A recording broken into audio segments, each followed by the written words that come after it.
Hello and welcome to this special broadcast as the clock has just struck and the developments, I'm sure, is giving sleepless nights to both the sides. To discuss what is transpiring between New Delhi and Ottawa, today we are joined by Terry Milewski, senior journalist and author. The name of his book, Blood for Blood, 50 Years of the Global Khalistani Project, needs no introduction, neither does Terry too, because you have seen him on One India earlier as well. Terry, welcome to One India once again. Thanks for the invitation. Thank you, Terry.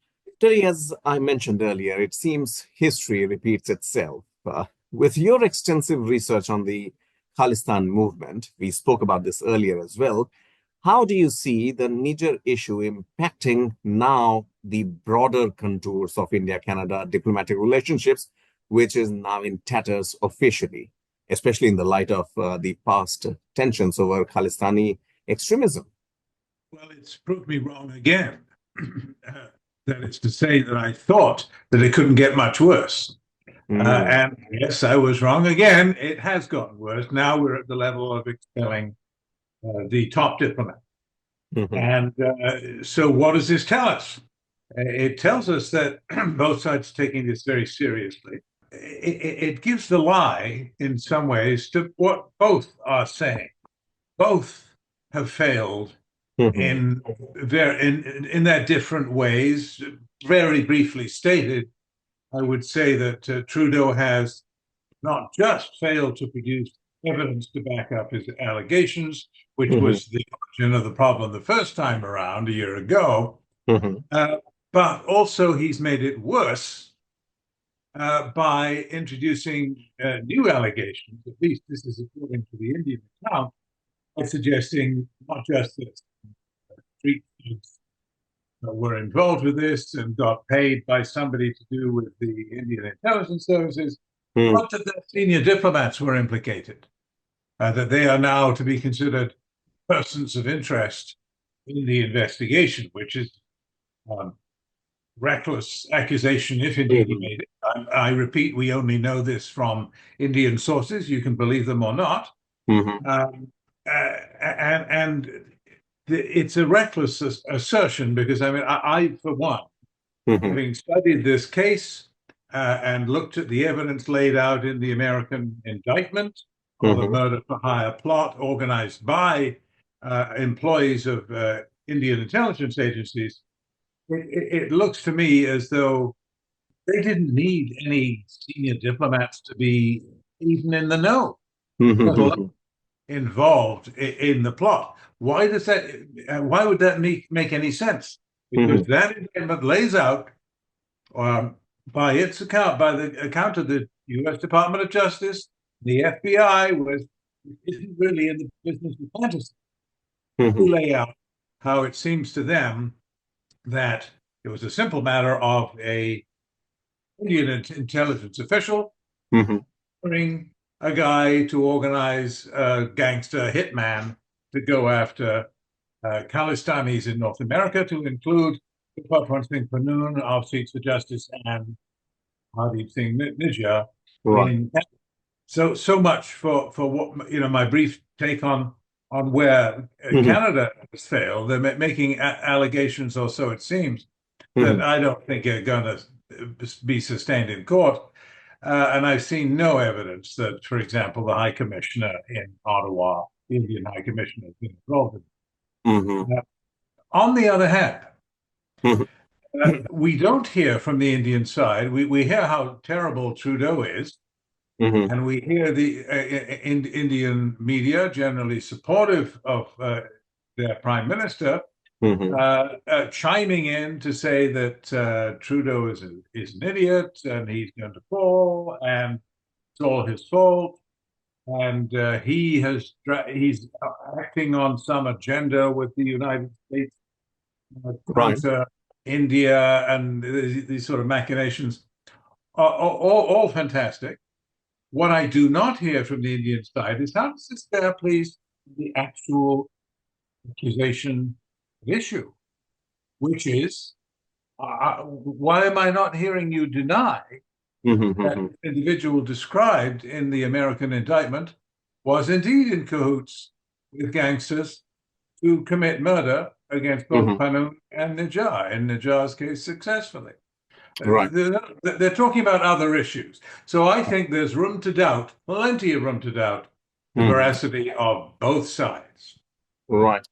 Um, just to make a point here, Terry, that this evening itself, New Delhi issued a statement, uh, not exactly mentioning that, about the involvement or not, but the allegations made by Ottawa.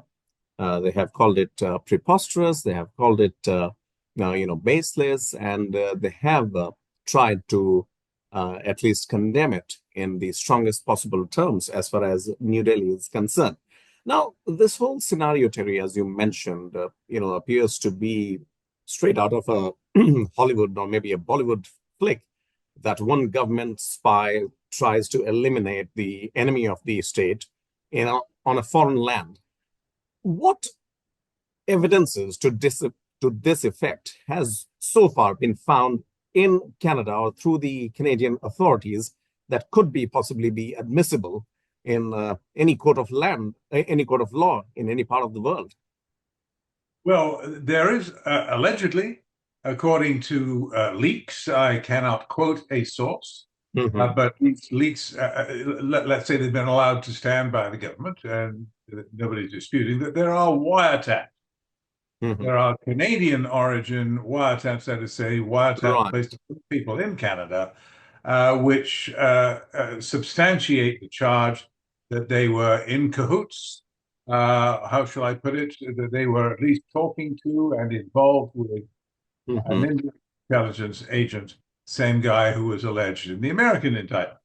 Yeah, Mr. Verma. There is also the RCMP, the Royal Canadian Mounted Police, Mm-hmm. not a political organization, don't respond to political instructions, as you have seen by the fact they've rather embarrassed the Prime Minister by not stepping up and saying the Prime Minister's allegations are true and these high officials were involved in the matter.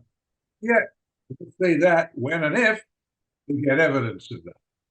But the RCMP have, so they don't know who paid them. They don't know the higher ups yet. They have arrested and charged for Indian origin, young punks, basically gangsters in their 20s, nobodies with guns in their pocket, who allegedly came here as students, but never did much studying except about where to get a gun. So these individuals, they may have a story to tell, may want to make a deal. We don't know. But at some point, either that will come to trial, and we may learn more about that, or the case of Nikhil Gupta, the Indian national, who, according to the FBI, was in cahoots with gangsters in New York to assassinate both Panun and Nijjar as part of the same plot. So it's not that we won't ever find out. We just have to be a little bit patient, which in my business, we're not. Absolutely, Terry. India has been, asking for, as I mentioned, that it's been exactly 1 year to date that we spoke, and it was exactly the same topic, other than Prime Minister Trudeau's plane getting stuck in New Delhi when he was here last year to attend G20. That was something. But having said that, as far as the evidences are concerned, as far as Mr. Verma is concerned, Mr. Gupta, I believe, being connected with Panu and Nijjar both, I think 1 year time is a substantial amount of time, and more concrete evidences are required, definitely. And you are right when you talk about these students who did nothing except for wielding guns. Whether Canada is happy to keep them, whether Canada is okay with these Khalistani sentiments getting louder in that part of the world. What reasons do you foresee, though, for Mr. Trudeau to actually give shelter to them, first of all, and secondly, give them tacit support, which definitely has a very anti-India overtones? Well, there are, as I said earlier, a lot of conspiracy theories about his alleged geostrategic plan in cahoots with the CIA to undermine India's national sovereignty. I wish they had a plan. I mean, they had no plan. I would love it if they had had some kind of coherent plan, but as we've seen repeatedly in Trudeau's dealings with India, the plan is lacking. He doesn't seem to know quite what he's doing. The 2018 visit to India, as you well know, was pretty much a diplomatic disaster. And here's another. Well, what does he say his motivation is? That's the question. His motivation, he says, is that can't have foreign nationals coming over here to commit murder and breaking Canadian law on Canadian soil. We can't tolerate that. What kind of prime minister would I be if I heard about that from our intelligence services? I said, yeah, let's sweep it under the rug. Let's not do anything. Let's not say anything. Let's keep it quiet because we don't really mind if India comes here and kills Khalistani. That he would have hell to pay, because he does anyway. He's almost certainly in line to lose the next election, probably next year. So he's probably finished as prime minister anyway, if Canadians have anything to do with it, and they have a lot. So I think he thinks that he is defending Canadian sovereignty in a principled stand. But I don't think he's made sufficient allowance for the fact that Indian anger has been boiling for what, 40 years now? That Canada has been smiling and waving and looking the other way. The Vaisakhi parades with heroes and martyrs. The Air India bomber, oh, he only killed 300 innocent civilians floating by on the Vaisakhi float. India's clearly had enough, and they're justified in feeling, the Indians, I feel, as a Canadian, they're completely justified in feeling aggrieved to the point of being absolutely put up. Canada's tolerance and relaxed attitude, to put it at its most mild. Khalistanis, I mean, that had to change, and if it takes this to change it, maybe it will. Right. Terry, we'll have to, wait and watch for that. But clearly, I mean, the developments, as you rightly put, and for the benefit of our viewers, let me also tell you that Terry has been an author for the book Blood for Blood, 50 Years of Global Khalistan Project. Now, this tells you about where Terry is coming from and his in-depth knowledge. Terry, I distinctly remember the story that you told us about the time when you were in the newsroom and the Kanishka bombing happened, the downing of that Indian Airlines plane, which took off from Canada. We'll come to that. But Terry, just for the sake of the neighborhood, United States, very close to Canada, very close to India also. And this particular issue of Khalistan, of Nijjar, has seen even Biden, in support of Justin Trudeau. Where do you see this heading to? India signing $32,000, chopper deal, AI technology, all this thing happening. And on the other hand, you have a neighbor which tells us, hey, Biden, look, President Biden, we have some issue here. You better watch your It's a very good question. It's a very good question. Because they're all in a fix, aren't they? I mean, they're all basically, they don't want China to rule the world. Absolutely. And so as much as possible, they want to cooperate to that end. But on the other hand, they have many differences. And in this particular matter, I think the Biden White House has acted responsibly and even quite cleverly. And what I mean is this, that they have owned up to the fact that, yes, they have intelligence which supports Canadian allegations. Obviously, they've shared it within the Five Eyes intelligence sharing group.